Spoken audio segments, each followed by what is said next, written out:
So here you go, Fee. This is the Uncuffed Playlist, and I'm still DJ Force with a voice that makes you want to rejoice. What you just heard was Outstanding by the Gap Man, and of course, Keith Sweat, I Want Her. But everything was not outstanding with my girl Felicia. You know, you have the highs and lows sometimes, the ups and the downs. And on Christmas Day in 1984, I went to juvenile hall. I was guilty. I went to juvenile hall for assaulting 2 other teenagers. My family, they were having some get-together with other family members I didn't want to attend. Felicia's family, her mother and her sister, I don't know, maybe Butch. They were having some sort of Christmas get-together. I didn't want to attend that. I was going through some turmoil of my own. So I went out with a friend and we would just walk in the streets. And anybody who happened to be on the streets when we were on the streets, we did the awful thing of assaulting them just for the sake of doing it. So I ended up in juvenile hall. When I went to juvenile hall, the first thought that came to my mind was, oh my God, I'm gonna lose my girlfriend. I didn't want to lose Felicia. I had no reason to think that I was gonna lose her, but I was afraid. I didn't feel so tough when I thought I was gonna lose my girl. You know, once Felicia got my address at juvenile hall in Martinez, I got letters from her every single day. Every day I got letters with cute little hearts. I don't know where she got the stamp from, but I got cute little hearts that were stamped on my envelopes. And this made me very happy, but it also stressed me out at the same time. There was one particular time where I got a letter from Felicia that I misinterpreted. I thought she was leaving me, and that was just solid to me. And I remember, first of all, let me be clear. I was like 16 or 17 years old. I cried and cried and cried.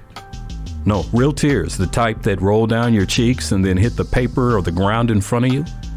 Those are the type of tears I cried. And I went and I talked to a counselor because they call them counselors in juvenile hall. You know, they're not officers, police officers, but they are a type of peace officer. I talked to a counselor and I showed him the letter, the one that I thought was getting me the axe. And he assured me that everything was going to be okay. I remember he was like, son, it's going to be all right. It's going to be all right. And I wanted to believe him, but I needed to hear from Felicia. And eventually I did hear from her again after I wrote to her, crying in the letter. And she wasn't leaving me. I end up being sentenced to the boys' ranch. So I went to the boys' ranch on a 151 program, meaning that at a minimum, I would do 151 days if I behaved myself. I would do more if I didn't behave. Now, they give privileges when you behave. One of the privileges is you get a home pass for 48 hours, or you get a home pass for 24 hours, or at the least you get a 2-hour ride, as they call it. So I never worked my way up to the overnight passes, but I did get a 2-hour ride. My mom and dad, at my request, went to Felicia's house, picked her up, and brought her to the park in Brentwood, California, and brought me to the park from the boys' ranch. And that's how I spent my 2 hours. Just holding hands with Felicia, kissing her, because my mom and dad, they look the other way, you know. But that was a good thing for me. Let's fast forward. Eventually, I got out. But I didn't go move back in with Felicia. I went back home. I had to go home. There were things, probation, juvenile probation, things like that. I went home and I went to live with my family. And it went back to being just like it was before. Talking on the telephone for hours at a time.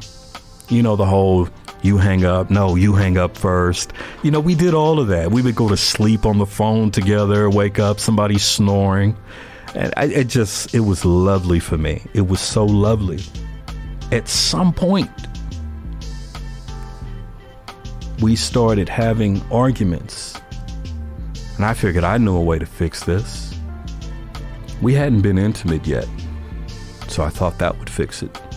So I asked to go by one night, and I walked about 2 miles to her house.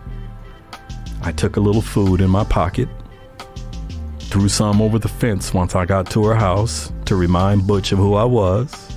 Once he started eating, I opened the gate, went in, petted him, gave him some more food, went through the window.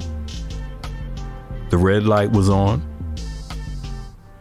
And we did what we did.